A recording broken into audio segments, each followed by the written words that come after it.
जय गुरुदेव।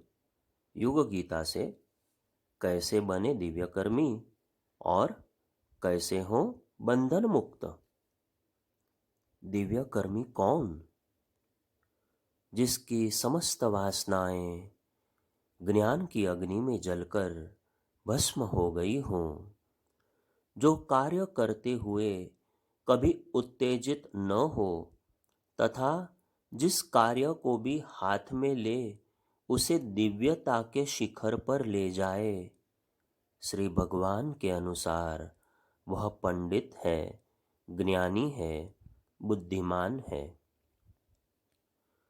जब संकल्प व्यष्टि से हटकर समष्टि से जुड़ जाते हैं तो कामना रहित हो जाते हैं।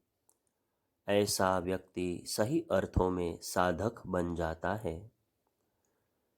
मात्र वह ज्ञानी ही नहीं होता, अंदर बाहर से पवित्रता से घनीभूत हो वह ईश्वर का सच्चा पुत्र भी बन जाता है। ऐसे दिव्य कर्मी के विषय में स्वयं प्रभु श्री कृष्ण 20वें श्लोक में कहते हैं, ऐसा व्यक्ति सब प्रकार की कर्मफल आसक्ति छोड़कर सदैव प्रभु में तृप्त रहता है। प्रभु के अतिरिक्त किसी अन्य पर आश्रित न होकर वह सब प्रकार के कर्मों को करता हुआ वस्तुतः कुछ भी नहीं करता।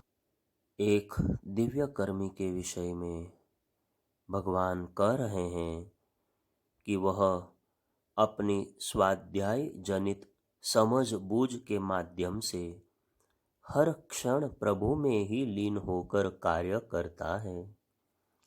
वह जो भी कार्य करता है, चूंकि उसके फल के प्रति आसक्ति नहीं है, वह करता हुआ भी उसे न करने वाला बन जाता है। संत वस्तुतः ऐसे ही व्यक्तियों को कहा जाता है। इन्हें दुनिया में दुखी दिखाई देते हैं, वे दुखों के निवारण का प्रयास करते हैं।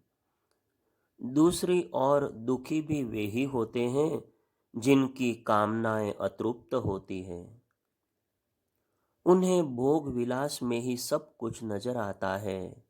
हमारे पास यह सब साधन होते तो कितना अच्छा होता। यही सब सोच सोच कर वे दुखी होकर विकर्म कर बैठते हैं और फिर पाप के भागी बनते हैं। दुखों की गठरी घटे कैसे, दुखों को कैसे बटाया जाए और उनसे कैसे निपटा जाए, इस संबंध में बाइजिद नामक एक सूफी फकीर ने बड़ी सुंदर कथा कही है। उस फकीर ने एक दिन प्रार्थना की, हे मेरे भगवान, मेरे मालिक, मेरा दुख किसी और को दे। मुझे थोड़ा छोटा दुख दे दो, मेरे पास बहुत दुख है। प्रार्थना करते करते उसको नींद लग गई। उसने स्वप्न देखा कि खुदा मेहरबान है। दुनिया के सब लोग आकर उसके पास दुखों की गठरियां टांगते चले जा रहे हैं। भगवान कह रहे हैं कि अपनी गठरियां मेरे पास बांध दो और मन चाही वह दूसरी लेते जाओ। बाइजिद मुस्कुराए, सोचा भगवान ने मन की बात सुन ली। अब मैं भी अपनी दुखों की गठरी बांधकर हल्के दुखों वाली गठरी ले जाता हूं। बाइजिद ने आश्चर्य से देखा कि दुनिया में दुख तो बहुत हैं। न्यूनतम दुखों वाली गठरी भी उसकी गठरी से दुगनी थी। सपने में ही वह भागा कि अपनी वाली गठरी पहले उठा लूं। कहीं ऐसा न हो कि मेरे जिम्मे दुगने दुखों वाली गठरी आ जाए और मेरी गठरी कोई और ले जाए। मांगा तो था मैंने कम दुख और कोई मुझे अधिक दुख पकड़ा जाए। यदि इस कथा का मर्म हमारी समझ में आ जाए तो हम भगवान से अपने खुदा से, अपने इष्ट से कभी प्रार्थना नहीं करेंगे कि हमारे दुख कम हो। हम कहेंगे कि औरों के दुख कम हो, उनकी फलों में आसक्ति कम हो, वे विकर्मी नहीं दिव्य कर्मी बने। दुख हमारे हित में है। दुख को तप बना लेना ज्ञानी का काम है। सुख को यही ज्ञानी योग बना लेता है। जो दुख में, कष्ट में परेशान हो जाए, उद्विग्न हो जाए तथा सुख में भोग विलासी बन जाए, वह अज्ञानी है।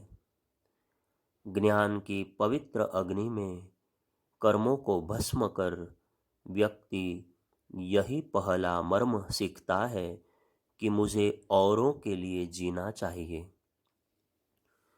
जीवन भर परम पूज्य गुरुदेव यही शिक्षण हमें देते चले गए। उन्होंने कहा, औरों के हित जो जीता है, औरों के हित जो मरता है, उसका हर आंसू रामायण, प्रत्येक कर्म ही गीता है। इसी आग ने तो कईयों के अंदर परहितार्थाय मर मिटने की अलख जगा दी और देखते देखते एक विराट संगठन गायत्री परिवार का खड़ा होता चला गया। भगवान कामनाओं से निवृत्ति दिलाने के लिए दुख देता है। इससे वासनाएं छूटती चली जाती हैं और क्रमशः हम कर्म में अकर्म को देखने लगते हैं। अकर्म ज्ञान में होता है, कर्म कई बार अज्ञान में हो जाता है तो वह विकर्म में बदल जाता है। यह रहस्य जो समझ लेता है, वह जीवन की भवबंधनों की मझधार से पार हो जाता है। सिद्ध पुरुष के लक्षण। 21वें श्लोक में भगवान कहते हैं, जिसका अंतःकरण और इंद्रियों सहित शरीर जीता हुआ है, जिसने समस्त भोगों की सामग्री का, संग्रह वृत्ति का परित्याग कर दिया है, ऐसा उद्विग्नता से मुक्त व्यक्ति केवल शारीरिक कर्म करता हुआ भी किसी पाप को प्राप्त नहीं होता। अब जरा इस श्लोक के मर्म को आत्मसात करने का प्रयास करें। यह समझ में आ गया तो ही समझ में आएगा कि यज्ञमय कर्म क्या होते हैं, यज्ञार्थात कैसे जीना चाहिए, यज्ञ वस्तुतः है क्या, व उसके कितने प्रकार हैं। यही सब व्याख्या 33वें श्लोक तक आई, जहाँ श्री कृष्ण पुनः अपनी पटरी पर वापस आकर ज्ञान यज्ञ की महत्ता स्थापित करते हैं एवं कहते हैं कि ज्ञान रूपी नौका से पापियों से भी अधिक पापी मनुष्य भी पाप समुद्र से तर जाता है। इस श्लोक में एक पूर्ण पुरुष का, पूर्ण कर्म करने वाले सिद्ध पुरुष का चित्रांकन भगवान ने किया है। भगवान कहते हैं कि ऐसा सिद्ध पुरुष जिन विशेषताओं से युक्त होता है वे इस प्रकार है। पहला, उसका अपने अंतःकरण और इंद्रियों पर पूर्ण नियंत्रण होता है। दूसरा, वह अपरिग्रही होता है, ब्राह्मणोचित जीवन जीता है, वह संग्रह करने में विश्वास नहीं करता।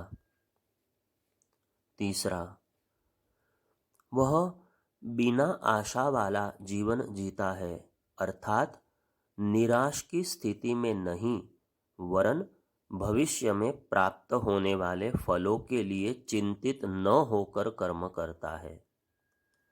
आशा शब्द सदैव भविष्य में घटने वाली घटनाओं के विषय में प्रयुक्त होता है।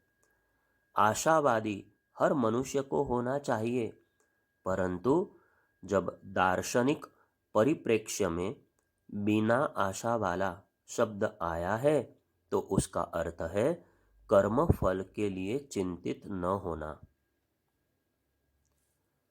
चौथा, ऐसा व्यक्ति मात्र शरीर से जीवन निर्वाह हेतु कर्म करता है। उसके मन और बुद्धि दोनों ही पूर्णतः एक सुनिश्चित लक्ष्य पर केंद्रित होते हैं। ऐसे कर्म करने से उसके ये कर्म पाप का कारण नहीं बनते। पाप वस्तुतः कर्मों, संकल्पों, कामनाओं, विचारों की भीड़ भाड़ द्वारा पीछे छोड़ी गई दुखकारक वासनाएं ही हैं।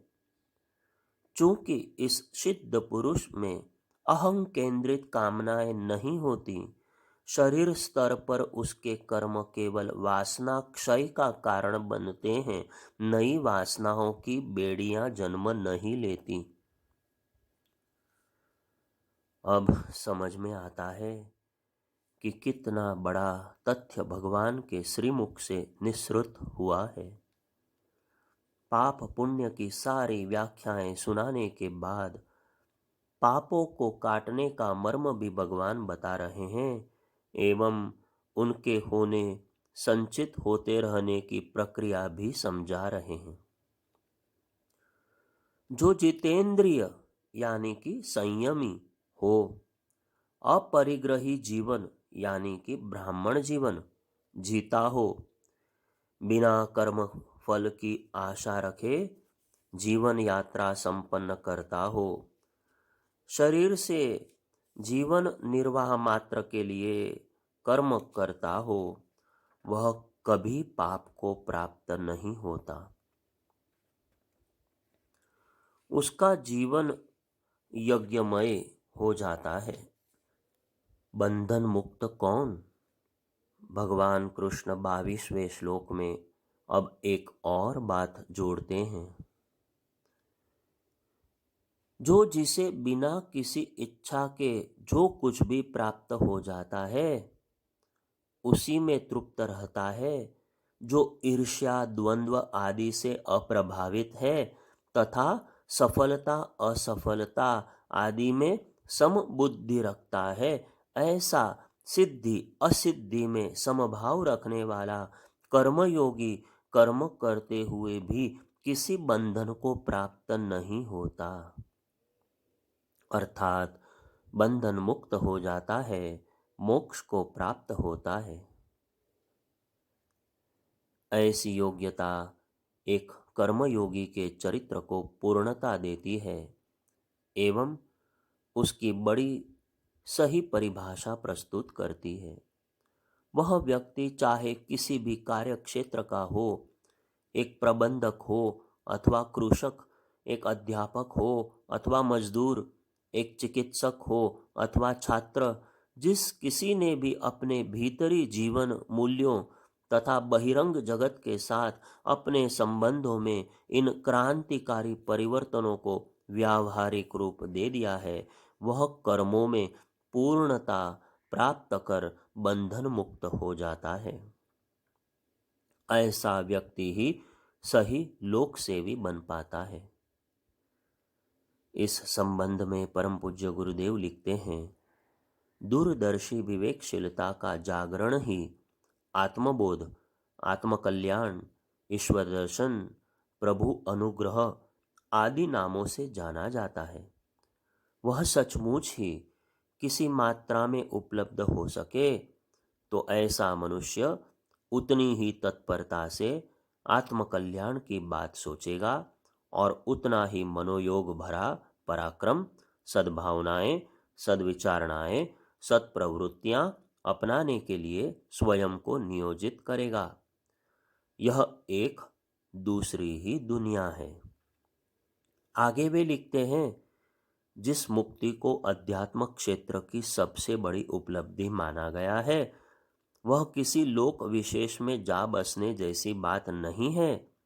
उसका सीधा सा अर्थ है भवबंधनों से छुटकारा।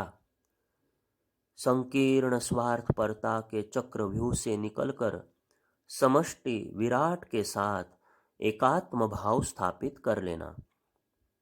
जो इस स्तर पर पहुंचता है वह किसी एक का या कुछ एक का होकर नहीं रहता, वह अपने को सबका और सबको अपना अनुभव करता है।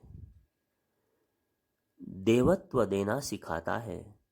जिसने आत्मभाव बढ़ाना और देने का स्वाद जाना, उसे इस धरती का देवता ही कहना चाहिए। निश्चित ही ऊपर जो व्याख्या दी गई है वह एक ऐसे कर्मयोगी की दी गई है जो सिद्धि असिद्धि में समभाव रख सतत परहितार्थाय कर्म करता रहता है। वह वस्तुतः लोभ मोह अहम के बंधनों से मुक्त हो चुका है। यही आदर्श हम में से प्रत्येक का होना चाहिए। मुक्त पुरुष है दिव्यकर्मी। श्री अरविंद कहते हैं, मुक्त पुरुष भगवत संकल्प की प्रेरणानुसार चलता है। जो भी कुछ प्राप्त होता है उसे बिना किसी राग द्वेष के ग्रहण कर लेता है। उसका अपना हृदय एवं कर्म उसके वश में होते हैं।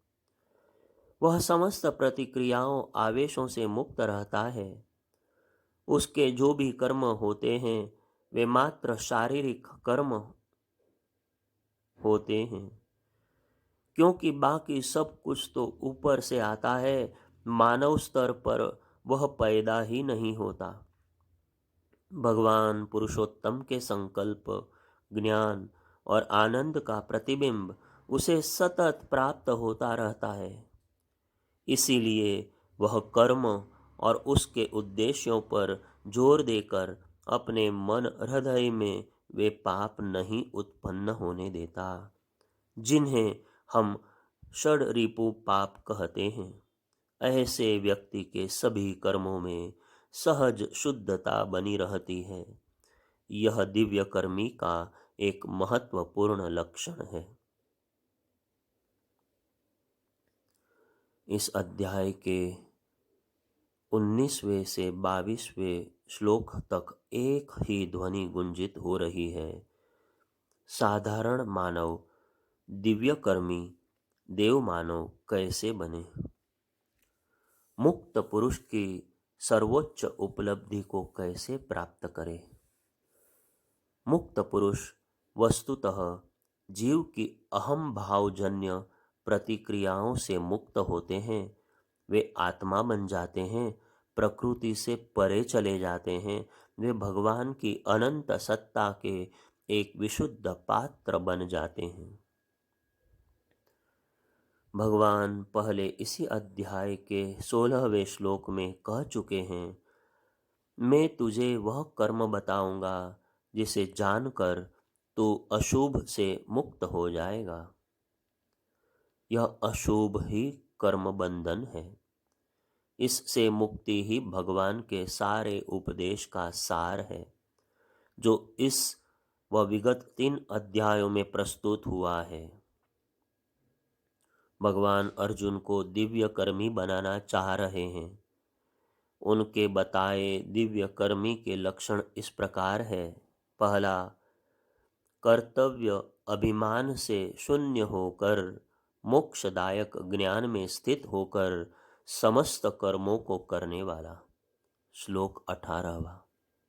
दूसरा, कामना से मुक्त होकर भगवान के संकल्प बल से जुड़कर कर्म करने में रुचि रखने वाला। श्लोक 19वां। तीसरा, वैयक्तिक संकल्प से परे होकर आध्यात्मिक जीवन जीने की उमंग मन में होना। श्लोक 20वां। और चौथा, समत्व में स्थित होकर द्वंद्वातीत जीवन जीने की कामना रखने वाला। श्लोक 21वां। मनुष्यों से मिलने वाले मान अपमान या निंदा स्तुति का उस पर कोई असर नहीं होता, क्योंकि उसे प्रेरणा देने वाली शक्ति सांसारिक पुरस्कार पर नहीं किसी और उच्च स्तरीय बल पर निर्भर होती है। जो कर्तव्य कर्म को जानता है वह फल को अपने से कार्य कराने वाले ईश्वर के हाथों में छोड़ देता है। पाप पुण्य के भेद से भी वह ऊपर उठ चुका होता है। गीता की ऐतिहासिक पृष्ठभूमि में इस संदेश की महत्ता को समझना चाहिए। अर्जुन को यह सब कहा जा रहा है। हमारा नायक अर्जुन अज्ञान में जी रहा है। वह सोचता है कि युद्ध से हटना पाप होगा, फिर साथ ही यह भी सोचता है कि खून बहाना तो हर हालत में पाप है और रक्तपात का समर्थन तो किया भी नहीं जाना चाहिए। भगवान उसे मुक्त पुरुष की दृष्टि दे रहे हैं ताकि वह स्वयं यह देखें कि विकासशील धर्म की रक्षा के लिए कौन सा कर्म आवश्यक है जो परमात्मा मुझसे कराना चाह रहे हैं। दिव्य आत्मा के अंदर का वह करुणा भाव पैदा होना चाहिए जहाँ से वह अपने उच्च स्थान से सभी को करुणा भरी दृष्टि से देखें।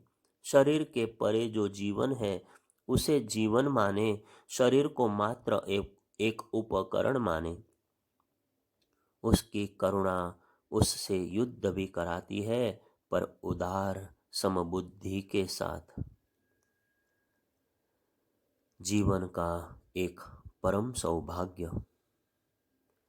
एक आदर्श कर्मयोगी दिव्य कर्मी बंधन मुक्त पुरुष को ही यह सौभाग्य मिलता है कि वह एक लोकसेवी बने, युग की तत्कालीन परिस्थितियों से मोर्चा ले एवं विजयी हो नवयुग लाने, स्वर्गोपम परिस्थितियां धरती पर उतारने योग्य बन सके। भगवान श्री कृष्ण का सारा उपदेश इसी बिंदु पर केंद्रित है। उनके अनुसार जो व्यक्ति बहिरंग जगत से अपनी अनंत व्यक्तिगत कामनाओं को पूरा करने की अपेक्षा रखे, वह समाज सेवा कर कैसे सकता है। उसकी भोग वृत्ति, संग्रह वृत्ति, मजा लूटने की वृत्ति उसे सेवा भाव के प्रतिकूल आचरण करने को विवश कर देगी। जहां जहां जन समुदाय जागरूक होता है, लोग स्वयं ऐसे लोभी नेता तथाकथित नायकों के विरुद्ध उठ खड़े होते हैं, उन्हें निकाल बाहर करते हैं। जब लोगों के उद्धार के लिए, उन्हें उबारने के लिए प्रयत्नशील कर्म में निरत लोक सेवी बिना मांगे जो कुछ उसे प्राप्त हो जाता है उसी में संतुष्ट रहता है, तो यह कहा जा सकता है कि उसने समाज के प्रति अपने सेवा भाव में पूर्णता प्राप्त कर ली। वह द्वंद्वातीत हो जाता है। ऐसे कर्मों में पूर्णता प्राप्त व्यक्ति की मनः शक्तियों का नाश बंद हो जाता है। वे उच्च स्तरीय प्रयोजन में लगने लगती है। वह ईर्ष्या रहित हो जाता है। मानव जाति का यह नायक निस्वार्थ उत्साह से भरकर तुच्छ सफलताओं और असफलताओं के धक्कों के मध्य मन को संतुलित करना सीख लेता है। ऐसा व्यक्ति कभी कर्म बंधन में नहीं बंधता। उसके कर्मों से कोई नई वासनाएं जन्म नहीं लेती। इसी कारण उसका व्यक्तित्व लालसा, कामना, कामोद्वेग से परे होकर एक महान दिव्य कर्मी के जीवन का पर्याय बन जाता है। ढेर सारे उदाहरण समाज सेवकों के मिलते हैं, परंतु उपर्युक्त 19वें से 22वें श्लोक की कसौटी पर जब हम विभिन्न दिव्य कर्मियों को कसते हैं तो हमें सबसे समीप हमारे आराध्य परम पूज्य गुरुदेव दिखाई देते हैं। जीवन भर उन्होंने संघर्ष किया, बिना मांगे जो मिल गया उसी में संतुष्ट रहे। अपने पास जो कुछ भी था वह भगवान के खेत में बो दिया। ईर्ष्या रहित जीवन जीकर हम सब के लिए एक नमूना प्रस्तुत कर गए। सफलताओं असफलताओं के हिचकोलों के बीच संगठन की नैया चलाते हुए एक ऐसे मोड़ पर पहुंचा गए जहां उनके ढेरों अर्जुन उसे खेने के लिए तैयार खड़े थे। वे जीवन भर अपनी करुणा लुटाते रहे, ममत्व भाव का विस्तार करते रहे, पर स्वयं किसी बंधन में नहीं बंधे। ऐसे कर्म बंधन मुक्त, जीवन मुक्त दिव्य कर्मी का जीवन हम सब के लिए अनुकरणीय है। यह एक महानायक का जीवन है, वह हम सब के लिए एक जीवंत शिक्षण है। आगे की चर्चा कल करेंगे। जय गुरुदेव।